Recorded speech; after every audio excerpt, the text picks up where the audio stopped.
So, but yeah, thanks everybody jumping on here real quick. This will only be about, 15 minutes, and I'm gonna give you a really good process understanding.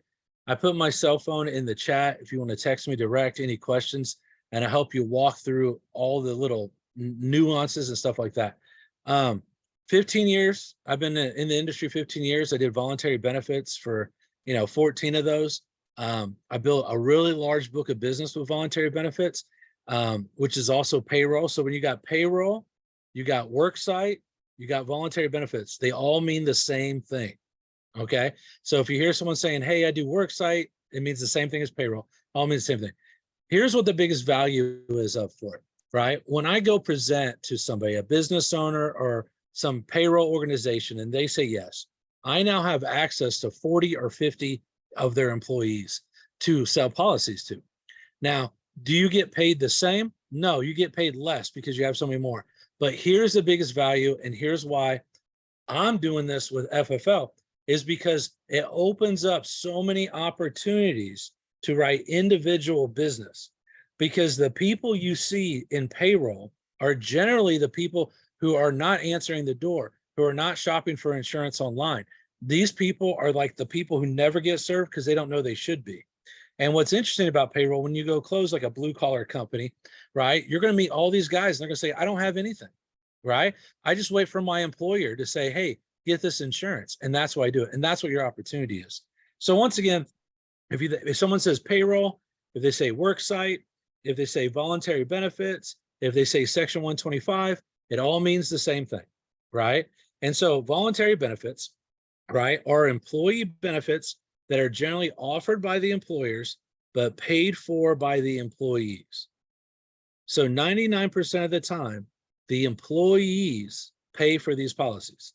Now, in some instances, and Cigna can do this, right, and the other carriers can do this, the business owner can participate in the cost. So a business owner can go, hey, I want to give everybody $20 a week or $50 a week to buy benefits.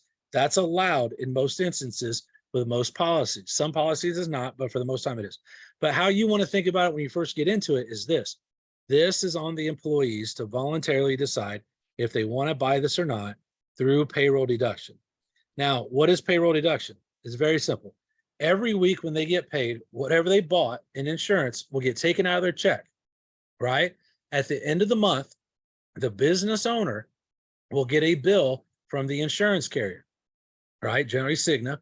And Cigna will send them a bill, and they will then send all the money they deducted from the paychecks to Cigna. That's how it works, right?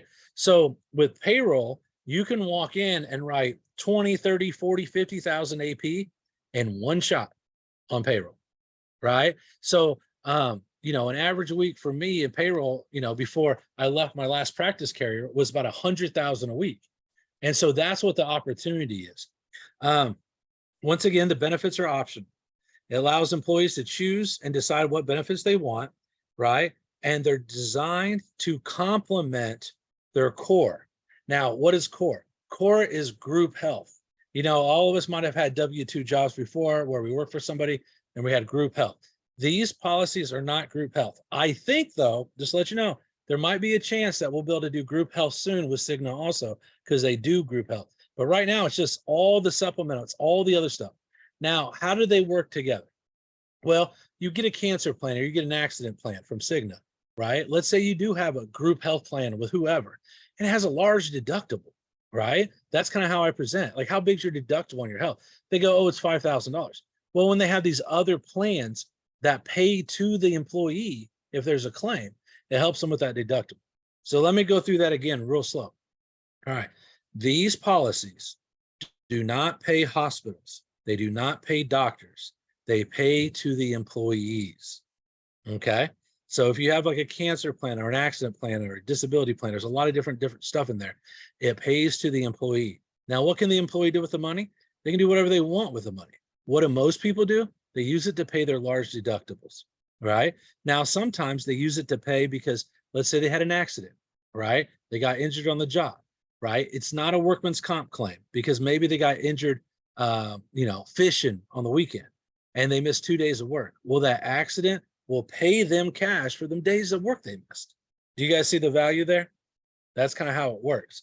Once again, right, the value of voluntary is that you have a group of people who you now have their name, phone number, and contact information to. You have a business owner who cares about their employees. I've sold a massive amount of life insurance to business owners, right, on individual platforms with, Mutual of Omaha, right, that has nothing to do with payroll because I built a relationship with that business owner. Once again, voluntary, worksite, Section 125, all the same thing, is not group health, right? For the most of the time, you need at least 3 people to create a group and a payroll system, right? But groups of 10 or more is really where you want to be at, right? When you first get started, you want to focus on groups of 10 or more. If you have 3, that's fine, right? Why do the businesses even interested in doing this? Businesses must have benefits to hire people and must have benefits to retain people, right? As much as you think that a business owner will be like, I care about my people, I want to help them out, that is maybe 10% of the business owners, right? 90% of them have to have it to even hire people. Another positive about payroll, there is no leads. There is no such thing as buying leads for this, right? With payroll, every business is a lead, right? You can decide how you market. And talking about marketing, you can do walk-ins, associations, who do you know, right? Oh, my brother's a contractor. Who does he buy his nails from? Who does he buy his roofing from? You go see him. But there is no such thing as worksite leads because it doesn't make no sense. You can go to the library and get on a program like Sales Genie or Data USA and download a list of all the businesses, right, with 10 or more employees in your area, right, or whatever state you're working. You can do email campaigns. You can hire a caller. There's a massive ways to make a lot of activity, right? Talking about that, most of the presentations for this, you can learn it in 20 minutes. If people are interested in doing that, we can have another call and I can show you how to present it. It's pretty simple. Hey, we can offer these benefits to your people. It's payroll deducted. You do not have to pay anything, Mr. Business Owner. It's all on the employees. You take the money out of their paychecks. You pay us once a month, right? We will send you a bill. You pay the bill. Everything's good. We will come back and see you anytime you have a new employee. We will also come back every 6 months to sit with everybody, right? You want to do 6-month enrollments, come see everybody and update stuff and maybe sell more. You're legally required to go back every year. So like, how we call all our clients on the individual side and we're like, hey, let's do a sit down and do like a yearly review. You're actually legally required to do that in payroll, right? So you should set that up when you first go in and say, hey, we are going to go back, right, and see you every year in January or July. What's really cool about this is that since you see people twice a year, when you close a client, right, as a business, you take care of them well, right? That one client becomes 2 clients that next year, right? So if you close 100 payrolls, you have 200 enrollments that next year, 200 opportunities to go write insurance. There's only 52 weeks in the year. You can see where with 100 closes, you can kind of build a large career and a large network to get individual out of this. And you truly, truly can walk away from leads. Me and my partners, we still buy leads on the individual side, but we're almost at the place where we don't have to simply because the payroll has brought so much other in. And so, yeah, there you go, man. There's about 10 minutes. Let me open it up for questions from Mike, Orlando, or Eric, or Mark here. Yeah, go ahead, Mike. So as I was talking about earlier with approaching fire departments, there's police departments and stuff, because I got interested in all this when I found out about the OBA benefits from AMAM. Mm-hmm. And I'm working on getting my Cigna contract and everything for all that stuff. But also, what would be an appropriate way for trying to approach a school district and just opening up the conversation with them? Right. So a school district is interesting. It's funny how you're picking the industries that are the most challenging. School districts are interesting. I worked in the fire service for 17 years and my wife works for the school district here. Okay. So here's a cool thing about school districts. Most of them will actually just meet with you, right? You go to the school, you're going to be in like the superintendent administration building. Generally, cities, towns, school districts, they will meet with you. Like, it's not going to be hard to get an appointment. It's hard to get a close, right? Like, come present your stuff. It's hard to get a close. Well, first, when you go in, you kind of got to ask like, hey, who provides this now, right? And, you know, if they have nothing, you're looking good. If they go, hey, we have a large broker house, it's, you know, Bob's Insurance House that has a 10-story building in downtown Kansas City, it's going to be really a challenge for you to get in there. You know what I mean? Because if Bob's Smith Brokerage House downtown Kansas City that has a suite at the Chiefs games is in there, right? When you come and knocking, that 800-pound gorilla is going to come fight you back. But let's say you walk in and they go, hey, we like your stuff, blah, blah, blah. Your first question needs to be, how do you pay your people at the school district? And here's why. Everything is dependent on the billing. And so if they have some teachers who get paid 9 months out of the year, and then they don't get paid in the summer, or they have some teachers who do 10 months, or they have teachers that paid all year round, those 3 different things matter. You must write that down and inform Cigna that that's how it is. And then Cigna will walk you through that. The biggest mistake people make with closing school districts is not asking how they get paid. Because when you go write a payroll company, right, the carrier, Cigna, assumes everybody gets paid every week or every other week. So they know, okay, this cancer policy is going to cost Bill $500 AP a year. And then they divide it out weekly and bill it monthly. Well, if they don't get paid for 3 months out of the year, they need to divide that 3 months and put it into the previous 9 months to get that 1 year's premium. Do you see what I'm saying, Mike? So that's really the biggest thing. But it's really a conversation. What do you guys have? I start there. They tell me. Does it matter? Yeah. What really matters is, do they have a broker or do they have a bunch of different people? If they have a bunch of different people, you're really good. I then show them what we do, right? I say, this is what Cigna's plan is. Cigna's a great name. It's not going to be like we've never heard of Cigna. You know what I mean? So there are carriers out there that are going to approach us that no one's ever heard of. But like, you present that, this is what I can do, set you up, right? You fill out the application, and then really Cigna walks you through the rest. But the biggest thing with a school district is, how do you guys pay your people? That would be the only red flag that you need to know. If you have that, Cigna will walk you through it. So that's how I do it, right? So you got any other questions, Mike? You kind of got that? Did I answer your question well? No, that kind of sets me on a direction to go.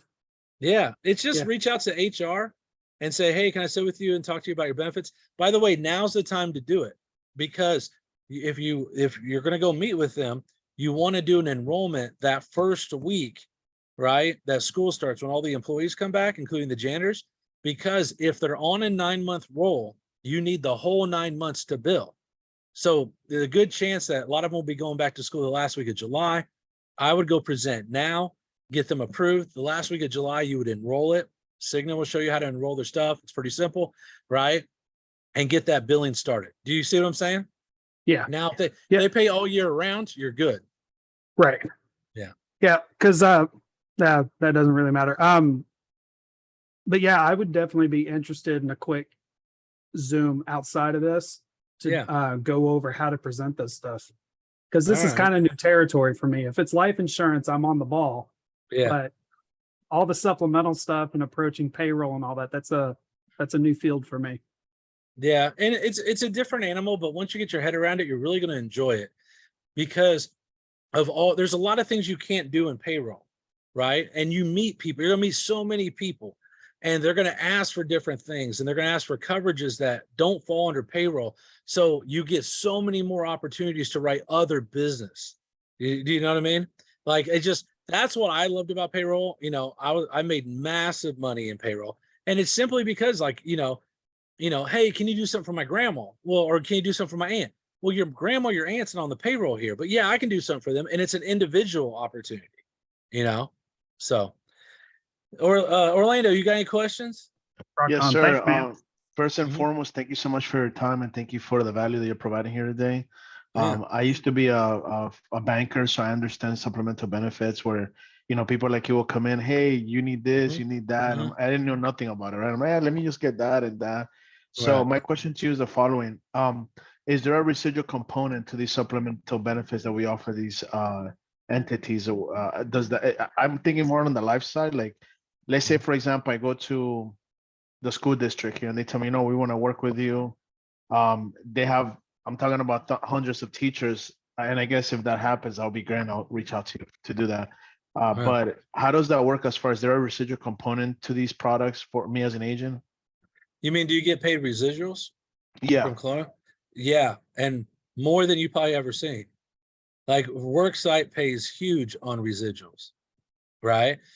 So like, let's say this. So there's kind of three things that happen, right? You go write business, so you get paid off of it the first time. Mhm. Of course. Then as the people keep their policy year after year, you get paid again that renewal, right? But then you have a third, right, which doesn't really exist in individual, which is called rounding. You get to sell them more every year. So every time they have a baby, you'll add another policy. So like in that situation, you might go, right? In the first year, you'll meet 50 people and you Mhm. might sell 50 policies, right? Okay. But most likely you'll sell 100 because most people buy for their spouses. And Of then as course. that group gets older, right, they start having children. And every time you go back every 6 months or a year, you might add a new baby, right? A new kid. I've had groups of 2,000 people, right, with 6,000 payers, right? There was Wow. 2,000 employees and there's 6,000 payers. And it was a county government, Mike, by the way, right? And so like cities and towns are great for this because they're so large, and people who work for cities and towns, they don't give up those jobs, right? Like you'll go meet the auditor of a county and I'll be like, oh, how long have you been the auditor? They're like, I've been the auditor for 20 years. And my mom was the auditor for me before me for 20 years. And her Wow. mom was the auditor before that. And so the longevity, sometimes even though the renewal is a lot less, the renewal will eventually pay you more than your advance off Worksite Because because of the the policy, consistency and the volume. yes, and the fact Gotcha. that they just stay, these people don't leave jobs in certain industries. There's also industries to avoid, like daycares are awful industries for Worksite. You can Yep. do them, they're easy to close, but the people quit. They'll be like, Yeah, you'll sign them up, 10 people, and 5 of them will quit before the payroll starts. You know what I mean? Because like when I go write a group, right, I'm not collecting checking account numbers. I'm not collecting any of that, right? The business owner is going to the next month. So let's say right now is June 7th. Let's say I go to enrollment today and I write 20,000 AP, right? And we submit that. Now we're going to get paid off that. It's an advanced submit, but they don't actually start taking the deductions from the employees' paychecks till July 1st, the first week of July, right?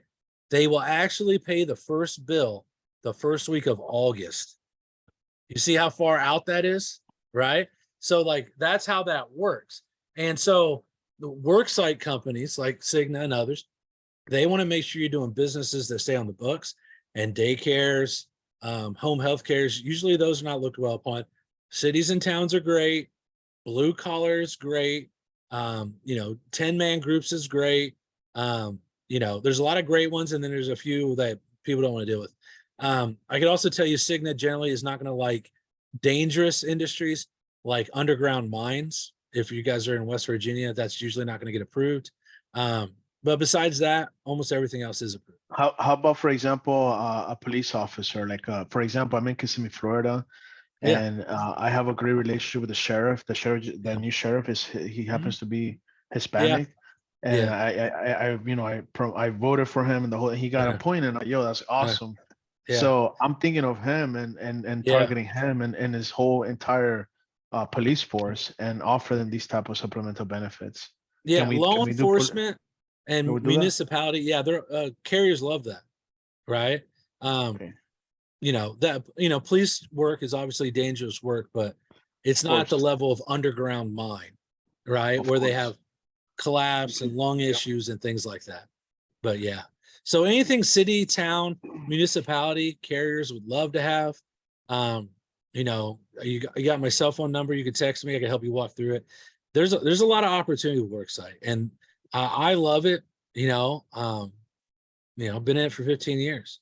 So No, this is awesome because I'm thinking about leveraging also the life side because I've been to mhm, situations where in the past I was able to, meet a client and say, hey, you know what, do you offer anything for work? And mhm, and I'm like, I really don't. So this is gonna be great right, because I can capture that business and be able right. to basically be the one-stop shop insurance Yeah. professional, Yeah, then So it is. You guys are building your agencies, and it's going to help you yep.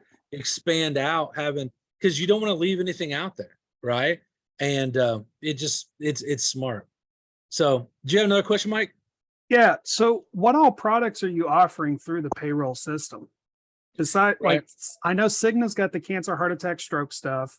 Mhm. do they also have like hospital indemnity and things like Right. that? I'd have to look on the Cigna stuff, right?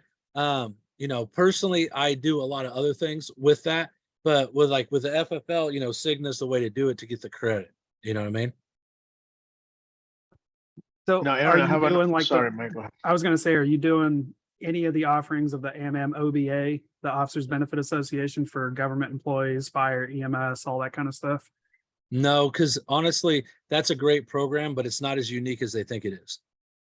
Yeah. So what I would say, Mike, feel free to text me and I'll explain it to you, right? But since they're going to use Yeah. this for training, I don't want to go too far into the weeds.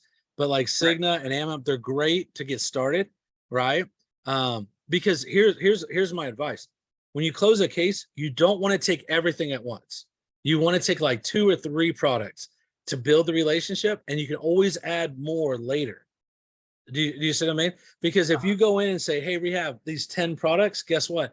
Everybody chooses to do nothing, right? Too So many you got to options. choose like the 3, right? And then bring others later. And here's what, here's what I'm saying with the carriers we have, Aflac is the 3rd largest player in the world on voluntary benefits. How long is it before Aflac opens the door for FFL production and bonuses on that? So if you take Cigna, we're about to get that. I'm actually working on that right now.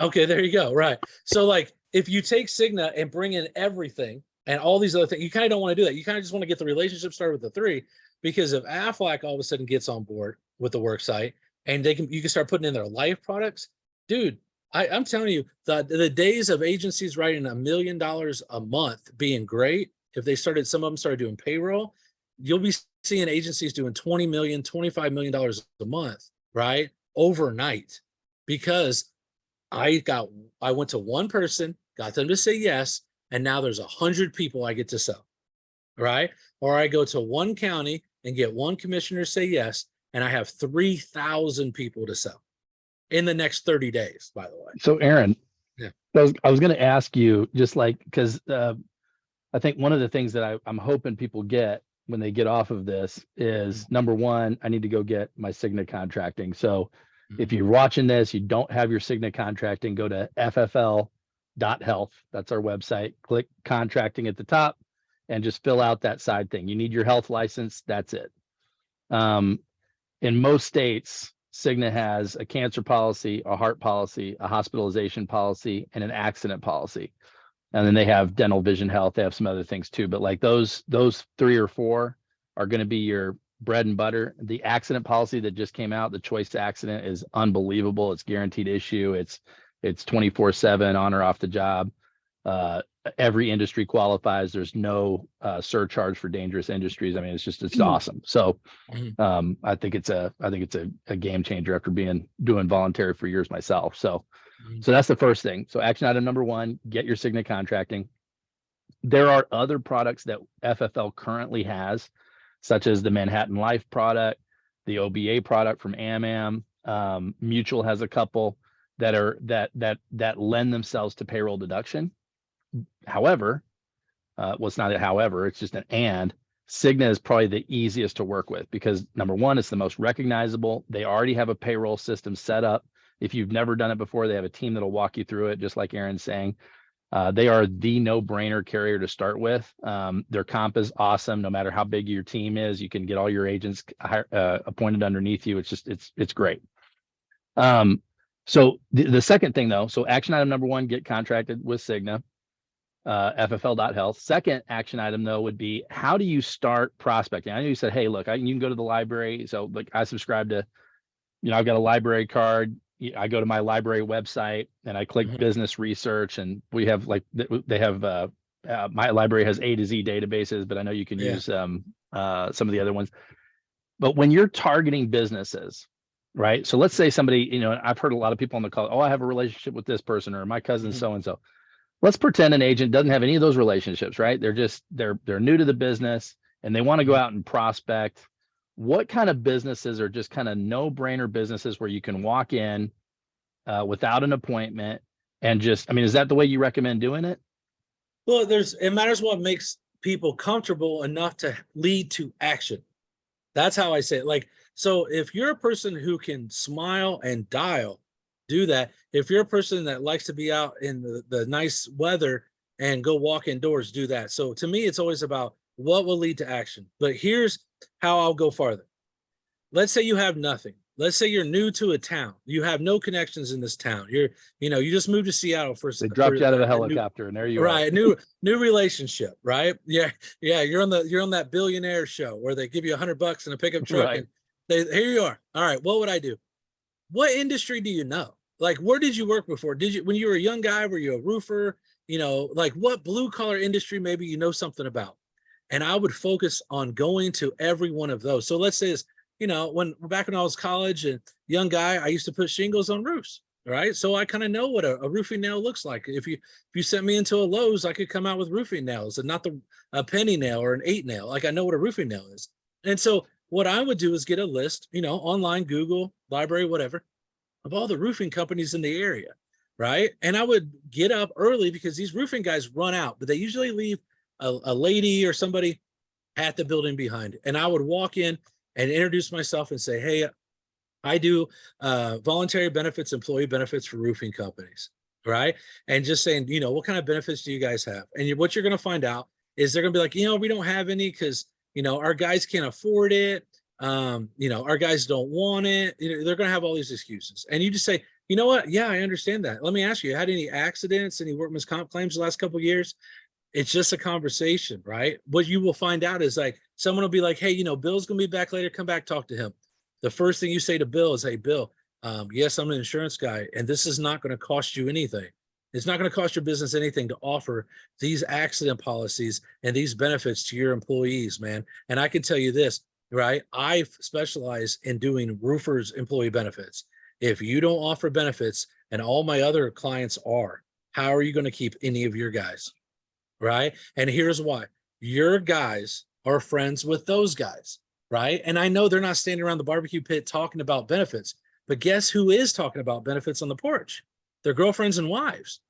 Right. And their girlfriends and wives are sitting there like, hey, Bill has benefits over at Bob's Roofing. And then Ted's Roofing is like, we don't have no benefits over there. And she's like, but we get paid 50 cents more. Right. 50 cents more an hour. But the other lady's like, yeah, but my kids have clean teeth. Right. And got braces because we got dental through Cigna. Guess what? When the old boy goes home to his wife's like, hey, you need to go get a job at Ted's Roofing because they got benefits and the kids need their teeth cleaned. So that's what I would do. I would pick a blue collar industry I know something about, roofing, right? Construction's kind of challenging because it's all spread out, but maybe drywallers, right? Maybe asphalt layers, maybe line stripers, something, whatever you did in college. We all had those whatever jobs, right? Those blue collar jobs. I would start there. And when I walk in and meet a place, not everybody's going to say yes, but I say, let me ask you, do you know anybody who this would make sense for? You will be shocked about how many, office ladies will say, you know what? My sister is also an office lady down the street, and she was mentioning that they were going to start shopping for this stuff. Why don't you go see her, right? The referral part of this industry is huge, and it's a lot easier to keep getting referred and referred and referred. You can walk out with 3 to 4 referrals per walk-in. Right. And I can tell you this, 15 years in the industry, I did walk-ins for about the first year or two, and I never had to do a walk-in again. And before I retired, I had 2,100 clients. So 2,100 business clients is what I had. So that's a pretty large book, right? That's like 67,000 policies, right? And so it's a great thing, but I know a lot of you guys are building your agencies, and like Orlando said, someone's like, hey, do you guys do employee stuff? You need to be like, yeah. And here's my advice to Orlando. When anybody asks me if I do it, I always say, yeah. Hey, do you guys do car insurance? Yeah. Right. Because I'm going to go over to Bob, the broker over here, and be like, hey, I got a lead for you. Hey, you doing any commercial clients? Hey, you got any large life policies I can write with you on Moo? Whatever. Every lead is very valuable. We know that. So anybody ever says, do you do anything when it comes to insurance? Just say, yeah, absolutely. So, Dude, that's great is stuff, awesome, Aaron, man. man. It's Great great. stuff. Yeah. all right. Really So appreciate it. you guys got my cell phone. Feel free to text me, man. I'm willing to help everybody out because I want this to be done right? Because if it's done wrong by 10,000 people, it hurts all of us. So we want it to That's be right. done right. You know what I mean? So we all rise up together. Cool. Yep. Love it. Awesome, man. Thank you for being on here. We'll schedule a follow-up soon. All right, man. Thanks, Thank you, guys. sir. Thanks, Aaron. Thank you, guys.